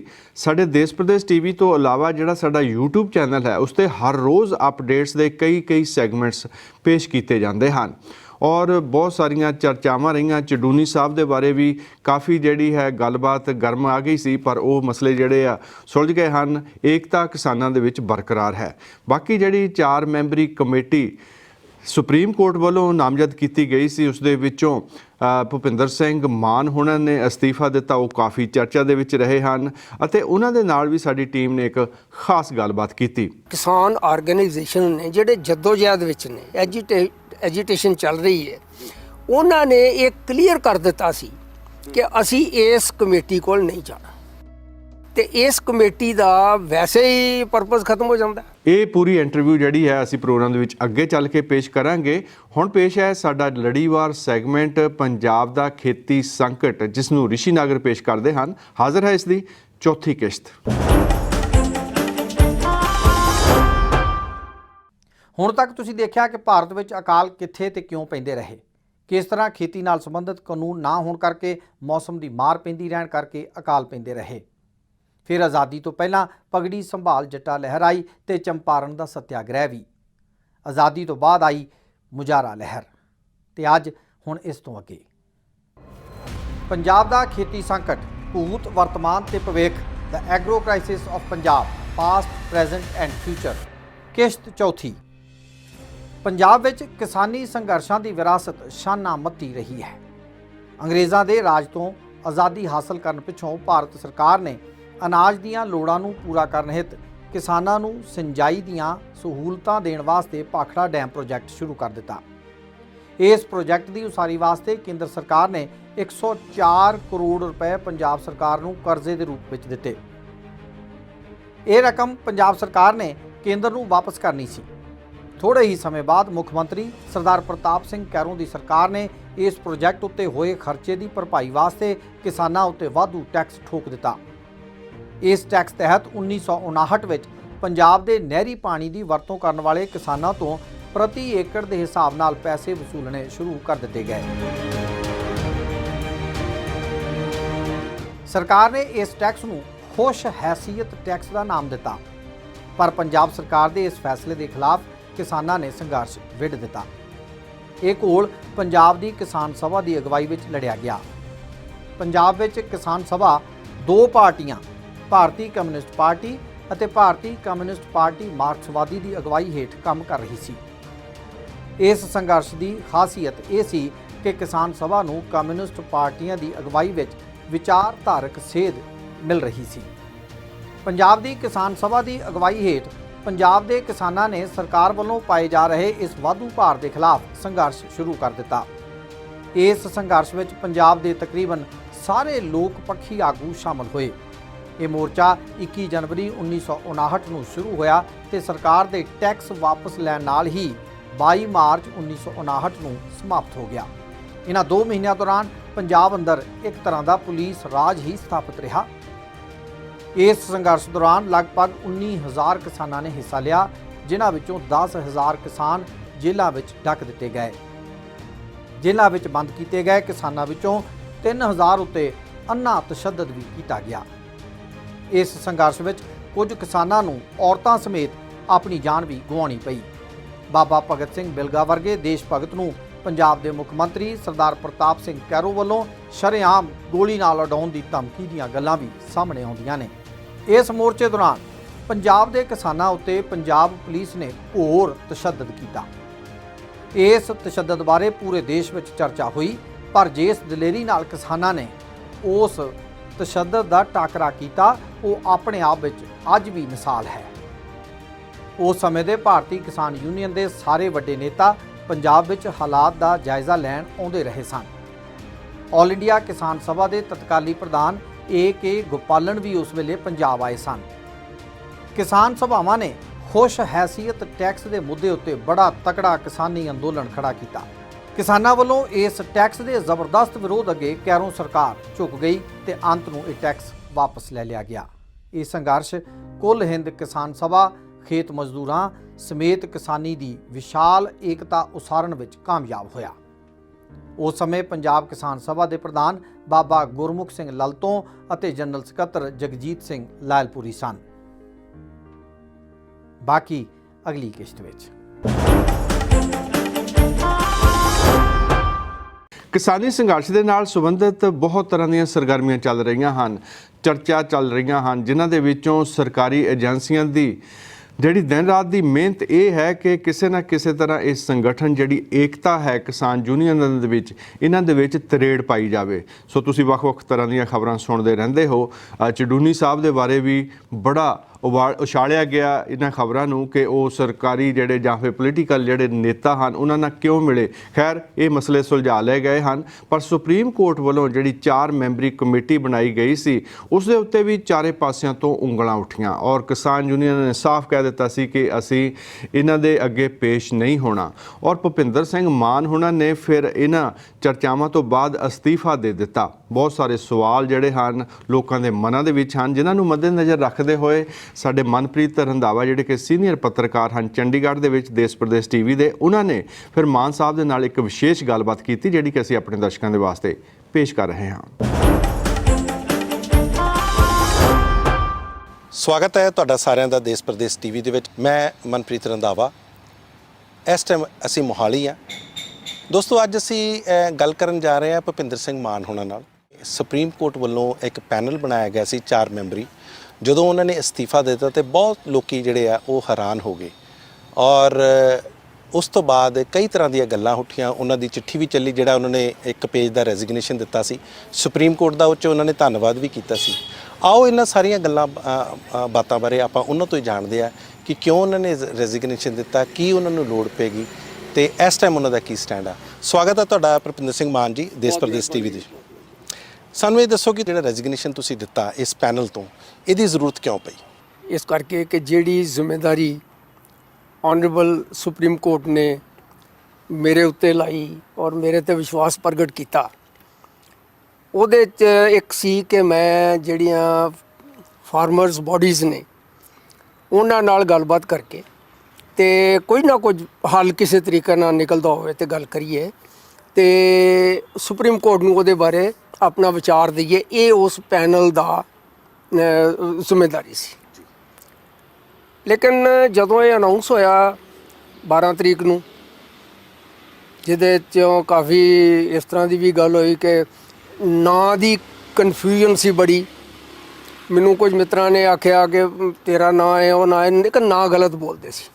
ਉਸ ਤੋਂ ਬਾਅਦ ਮੈਂ ਉਹਨਾਂ ਨੂੰ ਕਹਿ ਰਿਹਾ ਸਾਂ ਕਿ ਜਿੰਨਾ ਚਿਰ ਭਾਈ ਮੈਂ ਐਕਚੁਅਲ ਮੇਰੇ ਕੋਲ ਆਉਂਦਾ ਨਹੀਂ ਆਰਡਰ, ਇਹਦਾ ਹਵਾ ਦੇ ਵਿੱਚੋਂ ਤੇ ਨਹੀਂ ਕੋਈ ਗੱਲ ਹੁੰਦੀ, ਮੈਂ ਇਸ ਕਰਕੇ ਤੁਹਾਡੇ ਨਾਲ ਗੱਲ ਨਹੀਂ ਕਰ ਸਕਦਾ।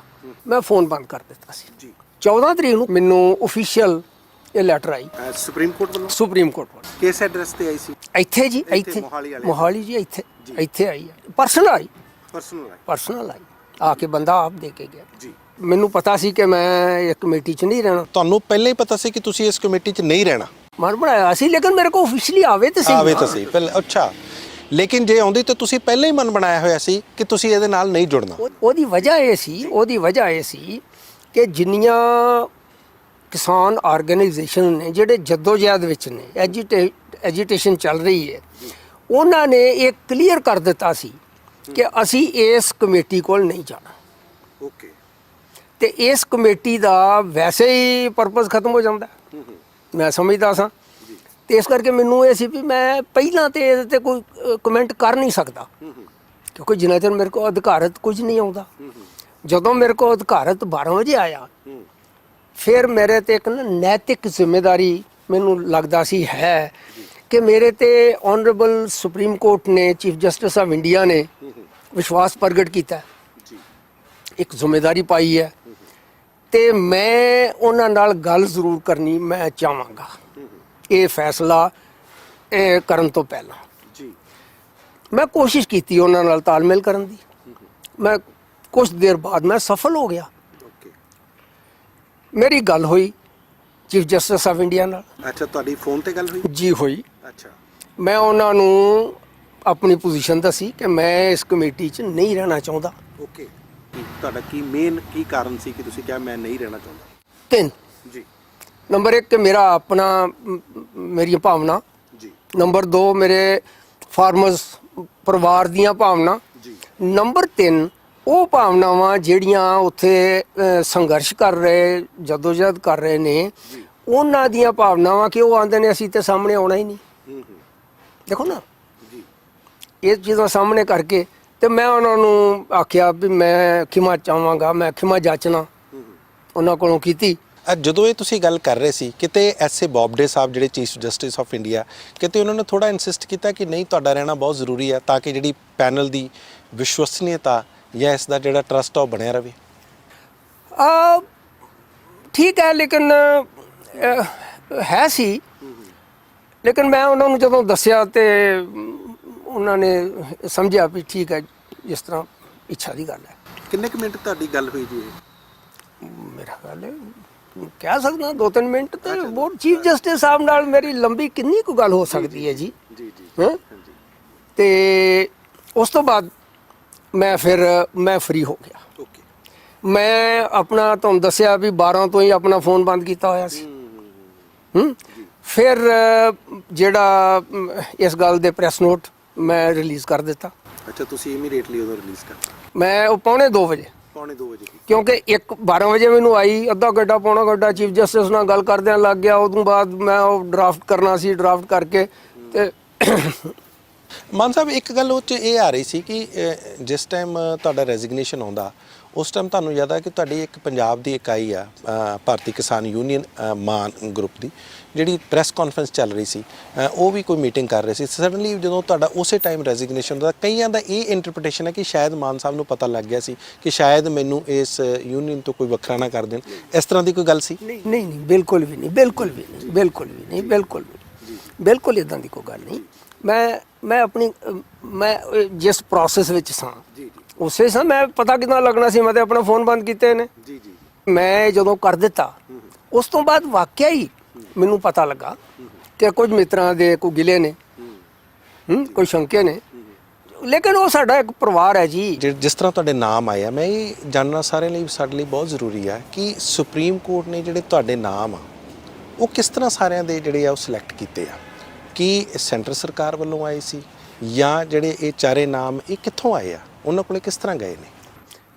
ਇਹਦੇ ਬਾਰੇ ਤੇ ਮੈਂ ਕਮੈਂਟ ਨਹੀਂ ਕਰ ਸਕਦਾ, ਨਾ ਮੈਨੂੰ ਜਾਣਕਾਰੀ ਹੈ ਸੱਚ ਮਾਨਿਆ 'ਚ। ਇਹ ਸੁਪਰੀਮ ਕੋਰਟ ਦੀ ਆਪਣੀ ਉਹਨਾਂ ਨੇ ਕੋਈ ਸੋਚਿਆ ਹੋਏਗਾ ਕਿਹੜੇ ਉਹਨਾਂ 'ਚ ਉਹਨਾਂ ਨੇ ਕਿਹਨੂੰ ਚੁਣਿਆ। ਇਹ ਮੇਰਾ ਖਿਆਲ ਉਹਨਾਂ ਦਾ ਡੋਮੇਨ ਹੈ, ਉਹਨਾਂ ਨੇ ਕੀ ਕੀਤਾ ਹੋਏਗਾ, ਮੈਂ ਇਹਦੇ ਲਈ ਨਹੀਂ ਕਹਿ ਸਕਦਾ। ਇੱਕ ਮੈਂ ਮਾਨ ਸਾਹਿਬ ਤੁਹਾਡੇ ਤੋਂ ਹੋਰ ਕਲੈਰਿਟੀ ਲੈਣਾ ਚਾਹੁੰਦਾ। ਤੁਸੀਂ ਕਿਤੇ ਨਾ ਕਿਤੇ ਜਿਹੜਾ ਤੁਹਾਡਾ ਪਿਛੋਕੜ ਆ, ਤੁਸੀਂ ਬੀਜੇਪੀ ਦੇ ਕਈ ਕੈਂਡੀਡੇਟਸ ਨੂੰ ਸਪੋਰਟ ਵੀ ਕੀਤਾ, ਮੈਂ ਤੁਹਾਡੇ ਬਾਰੇ ਪੜ੍ਹ ਰਿਹਾ ਸੀ, ਕਿਤੇ ਇਸ ਤਰ੍ਹਾਂ ਦੀ ਗੱਲ ਤਾਂ ਨਹੀਂ ਹੋ ਸਕਦਾ ਕਿਸਾਨ ਆਗੂਆਂ ਦੇ ਮਨ 'ਚ ਗਈ ਕਿ ਸ਼ਾਇਦ ਤੁਸੀਂ ਕਿਸੇ ਨਾ ਕਿਸੇ ਤਰ੍ਹਾਂ ਜੁੜੇ ਰਹੇ ਹੋ ਸਕਦਾ ਹੈ ਕਿ ਇਹ ਜਿਹੜਾ ਹੈ ਉਹਨਾਂ ਦੇ ਜਿਹੜੀ ਰਿਪੋਰਟ ਆ, ਜਿਹੜੀ ਤੁਸੀਂ ਫਾਈਨਲ ਰਿਪੋਰਟ ਸੁਪਰੀਮ ਕੋਰਟ ਨੂੰ ਦਿਓ, ਉਹਨਾਂ ਦੇ ਖਿਲਾਫ ਜਾਏਗੀ, ਇਸ ਤਰ੍ਹਾਂ ਦਾ ਵੀ ਕੋਈ ਗੱਲ ਹੋ ਸਕਦਾ। ਦੇਖੋ ਐਪਰੀਹੈਂਸ਼ਨਸ ਤੇ ਮੈਂ ਉਹਨਾਂ ਨੂੰ ਕੁਝ ਨਹੀਂ ਕਹਿ ਸਕਦਾ, ਲੇਕਿਨ ਇਹ ਠੀਕ ਗੱਲ ਹੈ ਕਿ ਮੈਂ ਵੋਟਰ ਹੈਗਾ, ਇਸ ਦੇਸ਼ ਦਾ ਵੋਟਰ ਹਾਂ ਤੇ ਵੋਟ ਮੈਂ ਹਰ ਵੇ ਪਾਉਂਦਾ ਵੀ ਹਾਂ। ਇਹ ਵੀ ਠੀਕ ਗੱਲ ਹੈ ਕਿ ਸ਼ੁਰੂ ਵਿੱਚ ਜਦੋਂ ਹਾਲੀ ਬੀਜੇਪੀ ਨਹੀਂ ਸੀ, ਜਨਸੰਘ ਸੀ ਉਦੋਂ, ਮੈਨੂੰ ਪਤਾ ਜੀ, ਉਦੋਂ ਵੀ ਅਕਸਰ ਕੈਂਡੀਡੇਟਸ ਦੀ ਤੁਸੀਂ ਸਪੋਰਟ ਕਰਦੇ ਸੀ। ਕਰਦੀ ਕੀ ਮਤਲਬ ਅਸੀਂ ਉਦੋਂ ਤੋਂ ਲੈ ਕੇ ਹੁਣ ਤੱਕ ਅਸੀਂ ਔਨ ਮੈਰਿਟਸ ਇੰਡੀਵਿਜੂਅਲ ਕੈਂਡੀਡੇਟਸ ਦੀ ਤੇ ਪਾਰਟੀਆਂ ਦੀ ਉਹ ਮੈਰਿਟਸ ਦੇ ਉੱਤੇ ਕਰਕੇ ਹੀ ਕਰਦੇ ਹਾਂ। ਇਹ ਠੀਕ ਗੱਲ ਹੈ ਕਿ ਉਦੋਂ ਅਸੀਂ ਉਸ ਵੇਲੇ ਜਨਸੰਘ ਦੇ ਕੈਂਡੀਡੇਟ ਦੀ ਉੱਥੇ ਮਦਦ ਕੀਤੀ। ਇਹ ਵੀ ਠੀਕ ਗੱਲ ਹੈ ਜਿਹੜੀ ਤੁਸੀਂ ਗੱਲ ਕੀਤੀ ਹੈ ਕਿ ਉਸ ਵੇਲੇ ਅਸੀਂ ਕਾਂਗਰਸ ਦੇ ਬੜਾ ਵੱਡਾ ਸਟਾਲਵਰਟ ਸੀ, ਉਹਦੇ ਵਿਰੋਧ ਕੀਤਾ ਔਰ ਉਹ ਹਰੇ, ਤੇ ਇਹ ਠੀਕ ਗੱਲ ਹੈ। ਲੇਕਿਨ ਉਸ ਤੋਂ ਬਾਅਦ ਅਸੀਂ ਅਕਾਲੀਆਂ ਦੀ ਮਦਦ ਵੀ ਕੀਤੀ, ਸਰਦਾਰ ਪ੍ਰਕਾਸ਼ ਸਿੰਘ ਬਾਦਲ ਦੇ ਉਹਨਾਂ ਦੀ ਵੀ ਕੀਤੀ, ਉਸ ਤੋਂ ਬਾਅਦ ਅਸੀਂ ਕਾਂਗਰਸ ਦੀ ਵੀ ਕੀਤੀ। ਅਸੀਂ ਸਾਰਿਆਂ ਦੀ ਵਾਰੋ-ਵਾਰੀ ਕਰਦੇ ਹਾਂ, ਅੱਗੋਂ ਪਤਾ ਨਹੀਂ ਕਿੱਦਾਂ ਹਾਲਾਤ ਚੱਲਦੇ। ਜੀ ਮਾਨ ਸਾਹਿਬ, ਇੱਕ ਚੀਜ਼ ਮੈਂ ਹੋਰ ਦੇਖੀ ਹੈ ਕਿ ਕਈ ਕਿਸਾਨ ਆਗੂ ਜੋ ਸਾਡੀ ਗੱਲਬਾਤ ਹੋਈ ਜਾਂ ਕਿਸਾਨਾਂ ਦੇ ਵਿੱਚ ਵੀ ਤੁਹਾਡੇ ਇਸ ਅਸਤੀਫੇ ਨਾਲ ਤੁਹਾਡਾ ਇੱਕ ਰੁਤਬਾ ਬੜਾ ਹੁਣ ਵਧਿਆ ਹੈ, ਉਹਨਾਂ ਦੇ ਮਨ ਦੇ ਵਿੱਚ ਇੱਕ ਰਿਸਪੈਕਟ ਵਧੀ ਹੈ। ਤੁਹਾਡਾ ਆਉਣ ਵਾਲੇ ਦਿਨਾਂ 'ਚ ਕੋਈ ਇਰਾਦਾ ਹੈ ਕਿ ਤੁਸੀਂ ਵੀ ਜਾ ਕੇ ਸਿੰਘੂ ਬਾਰਡਰ ਤੇ ਜਾਓ, ਉਹਨਾਂ ਦੀ ਸਪੋਰਟ ਕਰੋ, ਜਾਂ ਤਿੱਕਰੀ ਬਾਰਡਰ ਜਾਂ ਕਿਤੇ ਵੀ ਜਾ ਕੇ ਇਸ ਫੋਰਮ ਤੇ ਇਸ ਤਰ੍ਹਾਂ ਦੇ ਨਾਲ ਉਹਨਾਂ ਦੇ ਨਾਲ ਜੁੜੋ ਕਿਸੇ ਵੀ ਢੰਗ ਨਾਲ? ਕੋਈ ਨਹੀਂ, ਮੈਨੂੰ ਕੋਈ ਐਸੀ ਗੱਲ ਨਹੀਂ ਵੀ ਮੈਂ ਉੱਥੇ ਜਾਣਾ ਨਹੀਂ ਜਾਂ ਮੈਂ ਅੱਗੇ। ਦੇਖੋ ਇੰਨੇ ਆ ਸਾਰੇ ਪਿਛਲੇ ਸਮੇਂ ਵਿੱਚ ਜਦੋਂ ਦੀ ਜਦੋਜਹਿਦ ਚੱਲਦੀ ਪਈ ਹੈ, ਮੈਂ ਬਿਲਕੁਲ ਇਸ ਕਰਕੇ ਕੋਈ ਕਮੈਂਟ ਕਰਨਾ ਜਾਂ ਕੋਈ ਕਰਨਾ ਜਾਂ ਕੋਈ ਠੀਕ ਨਹੀਂ ਸਮਝਿਆ। ਕੋਈ ਬੜਾ ਡੈਲੀਕੇਟ ਇਸ਼ੂ ਹੈ, ਕੋਈ ਇੱਕ ਲਫ਼ਜ਼ ਕਿਤੇ ਇੱਧਰ ਉੱਧਰ ਆਖਿਆ ਉਹ ਉਹਦੇ ਹਿੱਤ 'ਚ ਨਹੀਂ ਜਾਏ, ਤੇ ਇਸ ਕਰਕੇ ਮੈਂ ਆਪਣੇ ਆਪ ਨੂੰ ਰੱਖਿਆ। ਮੈਂ ਬਿਲਕੁਲ ਜੋ ਹਿੱਤ 'ਚ ਹੋਏਗਾ ਉਹ ਮੈਂ ਕਰਨ ਨੂੰ ਹੋਵਾਂਗਾ ਤਿਆਰ ਹਾਂ। ਮੈਂ ਇੱਕ ਗੱਲ ਪੁੱਛੀ ਸੀ, ਬੜੇ ਸੀਨੀਅਰ ਲਾਇਰ ਨੇ Punjab and Haryana high court ਦੇ RS ਬੈਂਸ, ਤੁਸੀਂ ਜ਼ਰੂਰ ਸੁਣਿਆ ਹੋਵੇਗਾ। ਜਦੋਂ ਮੈਂ ਉਹਨਾਂ ਨੂੰ ਗੱਲ ਕੀਤੀ ਤੇ ਮੈਂ ਕਿਹਾ ਜੀ ਕਈ ਨਾਮ ਪਹਿਲੀ ਵਾਰੀ ਜਦੋਂ ਸੁਪਰੀਮ ਕੋਰਟ 'ਚ ਸੁਣਵਾਈ ਹੁੰਦੀ ਹੈ 17 ਦਸੰਬਰ ਨੂੰ, ਤੇ ਨਾਮ ਆਇਆ ਸੀ P ਸਾਈਨਾਥ ਦਾ, ਜਸਟਿਸ ਲੋਢਾ ਦਾ, ਹੋਰ ਵੀ ਇਸ ਤਰ੍ਹਾਂ ਦੇ ਜਾਂ ਕਈ ਨਾਮ ਇੱਧਰੋਂ ਜਾਂਦੇ ਆ, ਦਵਿੰਦਰ ਸ਼ਰਮਾ ਦਾ। ਤੇ ਉਹਨਾਂ ਨੇ ਇੱਕ ਬੜੀ ਵਧੀਆ ਗੱਲ ਕਹੀ ਸੀ ਕਿ ਦੇਖੋ ਜੀ ਇਹ ਤਾਂ ਪਹਿਲਾਂ ਹੀ ਕਿਸਾਨਾਂ ਦੇ ਹੱਕ 'ਚ ਬੋਲਦੇ ਆ, ਤੇ ਜੇ ਉਹ ਵੀ ਪੈਨਲ ਆ ਜਾਂਦਾ ਤਾਂ ਸ਼ਾਇਦ ਕਿਤੇ ਨਾ ਕਿਤੇ ਉਹ ਵੀ ਇੱਕ ਬਾਇਸ ਲੱਗਦਾ। ਸਾਨੂੰ ਬਹੁਤ ਹੀ ਇੰਡੀਪੈਂਡੈਂਟ ਮਾਈਂਡਸ ਚਾਹੀਦੇ ਆ। ਤੁਸੀਂ ਇਹਦੇ ਬਾਰੇ ਕੀ ਕਹਿਣਾ ਚਾਹੁੰਦੇ ਹੋ? ਬੈਂਸ ਸਾਹਿਬ ਬਹੁਤ ਸੀਜ਼ਨ ਤੇ ਬਹੁਤ ਵਧੀਆ, ਮੈਂ ਉਹਨਾਂ ਦੀ ਬੜੀ ਰਿਸਪੈਕਟ ਕਰਦਾ। ਉਹ ਬੜੇ ਡੈਪਥ ਨਾਲ ਹਰ ਗੱਲ ਕਰਦੇ ਨੇ, ਮੈਂ ਉਹਨਾਂ ਦੀ ਇਸ ਡੈਪਥ ਨੂੰ ਵੀ ਰਿਸਪੈਕਟ ਕਰਦਾ, ਉਹਨਾਂ ਦੇ ਜਿਹੜੇ ਆਈਡੀਆਜ਼ ਨੇ ਉਹਨਾਂ ਦੀ ਵੀ ਰਿਸਪੈਕਟ ਕਰਦਾ। ਤੁਸੀਂ ਸਾਡੇ ਦਰਸ਼ਕਾਂ ਲਈ ਕੋਈ ਆਪਣੇ ਵੱਲੋਂ ਕੋਈ ਗੱਲ ਕਹਿਣਾ ਚਾਹੋ ਜੀ? ਮੈਂ ਖੇਤੀ ਕਰਦਾ ਸ਼ੁਰੂ ਤੋਂ, ਮੈਂ ਖੇਤੀ ਦੇ ਵਿੱਚ ਅੱਜ ਵੀ ਖੇਤੀ ਕਰਦਾ ਔਰ ਖੇਤੀ ਹੀ ਕਰਦਾ। ਤੇ ਕਿਸਾਨ ਹੋਣ ਦੇ ਨਾਤੇ ਜਿਹੜੀਆਂ ਮੁਸ਼ਕਲਾਂ ਦੇ ਵਿੱਚੋਂ ਖੇਤੀ ਲੰਘਦੀ ਪਈ ਹੈ, ਉਹਨਾਂ 'ਚੋਂ ਮੈਂ ਵੀ ਲੰਘਦਾ ਪਿਆ। ਮੈਂ ਚਾਹੁੰਦਾ ਕਿ ਇਹ ਮੁਸ਼ਕਲਾਂ ਜਿਹੜੀਆਂ ਨੇ ਇਹ ਮੈਕਰੋ ਲੈਵਲ ਤੇ ਨਹੀਂ, ਮਾਈਕਰੋ ਲੈਵਲ ਤੇ ਹੱਲ ਹੋਣੀਆਂ ਚਾਹੀਦੀਆਂ ਨੇ, ਉੱਚਲੇ ਲੈਵਲ ਤੇ ਹੱਲ ਹੋਣੀਆਂ ਚਾਹੀਦੀਆਂ ਨੇ, ਔਰ ਉਹ ਹੋਣ ਲਈ ਸਿਸਟਮ ਵਿੱਚ ਕਾਫੀ ਸੁਧਾਰਾਂ ਦੀ ਲੋੜ ਹੈ। ਮੈਨੂੰ ਲੱਗਦਾ ਵੀ ਹੋਣਗੇ। ਬਹੁਤ ਬਹੁਤ ਧੰਨਵਾਦ ਤੁਹਾਡਾ ਮਾਨ ਸਾਹਿਬ, ਤੁਸੀਂ ਦੇਸ਼ ਪ੍ਰਦੇਸ਼ ਨਾਲ ਗੱਲ ਕੀਤੀ ਜੀ।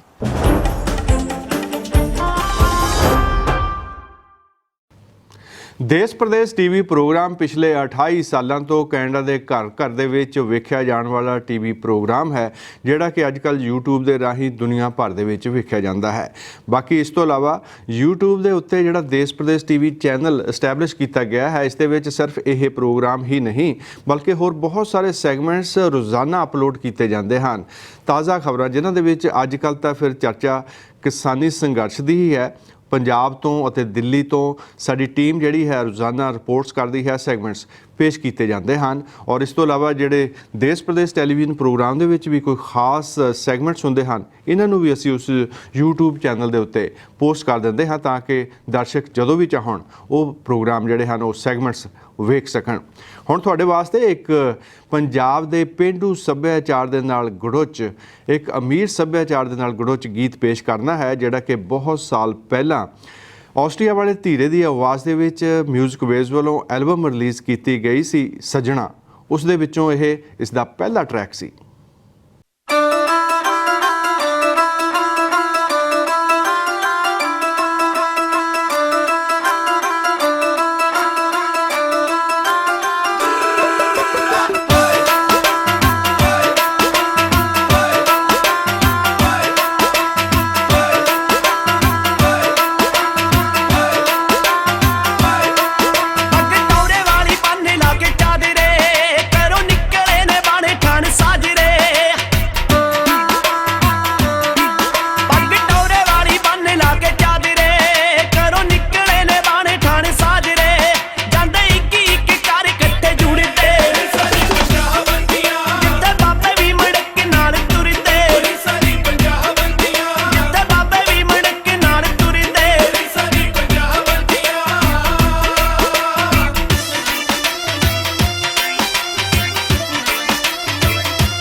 ਵੀ ਖਿਡਾਰੀ ਹੈ ਚਾਹੇ ਇਨਸਾਨ ਹੈ, ਜਿੱਡਾ ਮਰਜੀ ਬਲਵਾਨ ਹੋਵੇ, ਔਰ ਲੋਹੇ ਦੀ ਵੀ ਗੱਲ ਕਰ ਲਈਏ, ਲੋਹੇ ਵਰਗਾ ਮਜ਼ਬੂਤ ਕਹਿੰਦੇ ਹੁੰਦੇ ਨਾ, ਲੋਹੇ ਨੂੰ ਵੀ ਜੇ ਕੁਛ ਕੰਮ ਉਸ ਤੋਂ ਨਾ ਲਿਆ ਜਾਵੇ, ਉਸ ਦੀ ਦੇਖ ਰੇਖ ਨਾ ਕੀਤੀ ਜਾਵੇ, ਮੇਨਟੇਨ ਨਾ ਕੀਤਾ ਜਾਵੇ, ਉਸ ਨੂੰ ਵੀ ਜੰਗਾਲ ਲੱਗ ਜਾਂਦਾ ਹੈ। ਇਹੀ ਇਨਸਾਨੀ ਫਿਤਰਤ ਹੈ। ਬੇਸ਼ੱਕ ਸਰੀਰ ਜਿੱਡਾ ਮਰਜੀ ਬਲਵਾਨ ਹੋਵੇ, ਪਰ ਜੇ ਉਸ ਦੀ ਕੋਈ ਕਸਰਤ ਨਹੀਂ ਹੈ, ਕੋਈ ਕੰਮ ਨਹੀਂ ਹੈ, ਬੈਠਾ ਰਹੇ, ਮੰਜੇ 'ਤੇ ਲੰਮਾ ਪਿਆ ਰਹੇ, ਬਿਮਾਰ ਹੋ ਜਾਵੇ, ਤਾਂ ਉਸ ਦੀ ਵੀ ਤਾਕਤ ਜਿਹੜੀ ਹੈ ख़त्म ਹੋ ਜਾਂਦੀ ਹੈ।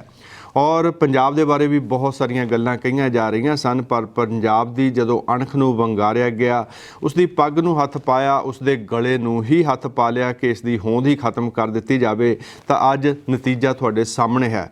ਕਿਸ ਤਰ੍ਹਾਂ ਜੋਸ਼ ਦੇ ਨਾਲ ਜਵਾਨੀ ਉੱਠ ਖੜੀ ਹੈ ਜਿਸ ਦੇ ਉੱਤੇ ਉਂਗਲਾਂ ਉਠਾਈਆਂ ਜਾ ਰਹੀਆਂ ਸਨ, ਔਰ ਇਹ ਸੰਘਰਸ਼ ਨਵੇਂ ਕੀਰਤੀਮਾਨ ਸਥਾਪਿਤ ਕਰ ਰਿਹਾ ਹੈ। ਔਰ ਇਸ ਦੇ ਵਿੱਚੋਂ ਬਹੁਤ ਸਾਰੀਆਂ ਗੱਲਾਂ ਸਿੱਖਣ ਨੂੰ ਮਿਲ ਰਹੀਆਂ ਹਨ, ਇਨਸਾਨੀਅਤ ਦੀਆਂ ਝਲਕਾਂ ਜਿਹੜੀਆਂ ਤੁਹਾਨੂੰ ਮਿਲ ਰਹੀਆਂ ਹਨ, ਔਰ ਇਸ ਦੇ ਵਿੱਚ ਸੇਵਾ ਭਾਵਨਾ ਦੇ ਨਾਲ ਜੋ ਕੰਮ ਹੋ ਰਹੇ ਹਨ, ਅਮੀਰ ਤੋਂ ਅਮੀਰ, ਗਰੀਬ ਤੋਂ ਗਰੀਬ, ਜਿੱਥੇ ਵੀ ਜਿਸ ਦੀ ਜੋ ਵੀ ਪਹੁੰਚ ਹੈ ਉਹ ਆਪਣਾ ਯੋਗਦਾਨ ਪਾ ਰਿਹਾ ਹੈ। ਜੇ ਅਮੀਰਾਂ ਦੀ ਗੱਲ ਕਰੀਏ ਤਾਂ ਸਾਡੇ ਪੰਜਾਬੀਆਂ ਨੇ ਬਾਹਰਲੇ ਮੁਲਕਾਂ ਦੇ ਵਿੱਚ ਬਹੁਤ ਵੱਡੇ ਵੱਡੇ ਕਾਰੋਬਾਰ ਸਥਾਪਿਤ ਕੀਤੇ ਹਨ।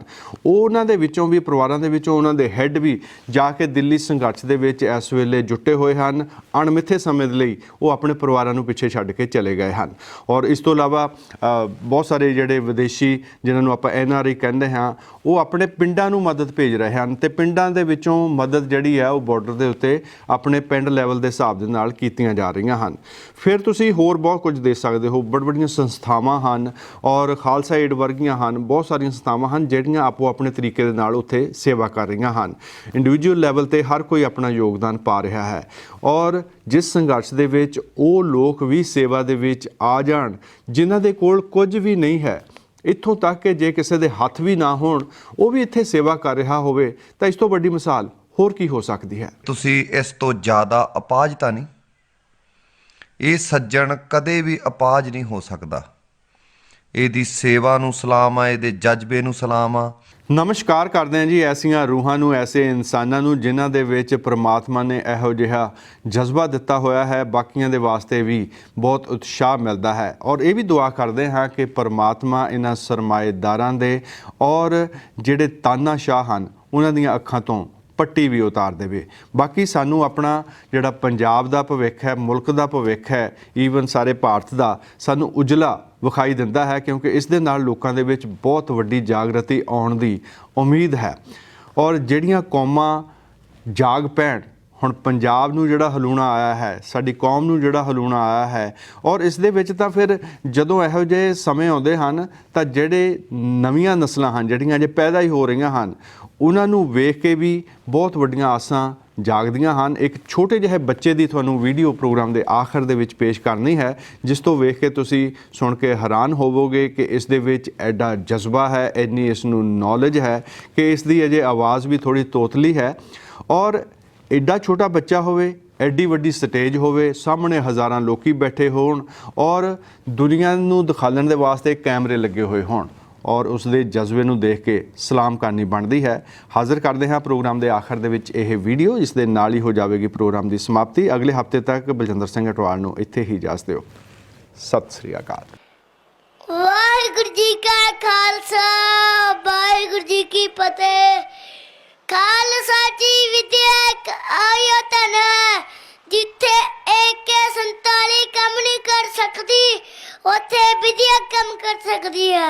ਔਰੰਗਜ਼ੇਬ ਚੁੰਦਾ ਕਹਿੰਦਾ ਹਾਰ ਕੇ ਆਪਣੀ ਹਾਰ ਨਹੀਂ ਮੰਨਿਆ ਸੀ, ਡਟਿਆ ਖੜਾ ਆਂਦਾ ਮੈਂ ਗੁਰੂ ਗੋਬਿੰਦ ਸਿੰਘ ਦਾ ਰਣ ਕੋਈ ਨਹੀਂ ਦਿੱਤਾ। ਹਾਰਿਆ ਕਦੋਂ ਜਦੋਂ ਮਹਾਰਾਜ ਨੇ ਜ਼ਫ਼ਰਨਾਮਾ ਭੇਜਿਆ, ਉਹ ਚਿੱਠੀ ਸੀ, ਉਹ ਸਬਕ ਸੀ ਜਿਹੜੇ ਭਾਈ ਦਿਆ ਸਿੰਘ ਲੈ ਕੇ ਆਏ ਤੇ ਧਰਮ ਸਿੰਘ। ਜਦੋਂ ਔਰੰਗਜ਼ੇਬ ਨੇ ਉਹ ਜ਼ਫ਼ਰਨਾਮਾ ਪੜ੍ਹਿਆ ਤੇ ਉਹ ਮੰਜੇ ਤੋਂ ਉੱਠ ਨਹੀਂ ਸਕਿਆ। ਉੱਥੇ ਥੱਲੇ ਲਿਖਿਆ ਸੀ ਬੋਲ ਵਾਹਿਗੁਰੂ ਜੀ ਕਾ ਖਾਲਸਾ, ਵਾਹਿਗੁਰੂ ਜੀ ਕੀ ਫਤਿਹ। ਔਰੰਗਜ਼ੇਬ ਉਹ ਨਹੀਂ ਸੀ ਕਹਿੰਦਾ, ਕੋਈ ਸਿਆਣਾ ਬੰਦਾ ਟੀਕਾ ਜੀ ਜਿਹੜੇ ਗੁਰੂ ਘਰ ਦੀ ਆਤਮ ਨੂੰ ਜਾਲਦਾ ਸੀ, ਉਹਨੇ ਆਖਿਆ ਕਹਦੇ ਵਾਹਿਗੁਰੂ ਜੀ ਕਾ ਖਾਲਸਾ, ਕਹਦੇ ਵਾਹਿਗੁਰੂ ਜੀ ਕੀ ਫਤਿਹ, ਤੇਰੀ ਜਾਨ ਸੌਖੀ ਨਿਕਲ ਜੂਗੀ। ਜਦੋਂ ਗੁਰੂ ਗੋਬਿੰਦ ਸਿੰਘ ਸੱਚੇ ਪਾਤਸ਼ਾਹ ਔਰੰਗਜ਼ੇਬ ਨੂੰ ਕਹਿ ਰਹੇ ਆ, ਔਰੰਗਜ਼ੇਬ ਤੂੰ ਮੇਰੇ 4 ਪੁੱਤਰ ਸ਼ਹੀਦ ਕਰਤੇ, ਆਂਦਾ ਮੇਰਾ ਕੁੰਡਲੀਆ ਸਭ ਖਾਲਸਾ ਜੀ ਆਉਂਦਾ, ਜਿਹੜੇ ਤੇਰੇ ਪੈਰਾਂ ਥੱਲੇ ਅੱਗ ਮਚਾ ਕੇ ਰੱਖ ਦੂਗਾ। ਜਦੋਂ ਗੁਰੂ ਗੋਬਿੰਦ ਸਿੰਘ ਨੇ ਇਹ ਸ਼ਬਦ ਆਖਿਆ, ਉਹਨਾਂ ਦਾ ਜ਼ਿਕਰ ਤੁਹਾਡੇ ਸਾਹਮਣੇ ਸਿੱਕੇ ਭਰਾਵਾਂ ਦੀ ਜੋੜੀ ਕੰਜ ਬਿਆਨ ਕਰਨ ਜਾ ਰਹੀ ਆ। ਵਾਹਿਗੁਰੂ ਜੀ ਕਾ ਖਾਲਸਾ, ਵਾਹਿਗੁਰੂ ਜੀ ਕੀ ਫਤਿਹ। ਕੱਜ ਕੇ ਜੇ ਕਰੇਗੀ ਆਪਣੀ ਹਾਲਤ ਜਾਵੇ, ਫਤਿਹ ਪਾਵੇ। ਸਤਿ ਸ੍ਰੀ ਅਕਾਲ। ਵਾਹਿਗੁਰੂ ਜੀ ਕਾ ਖਾਲਸਾ ਵਾਹਿਗੁਰੂ ਜੀ ਕੀ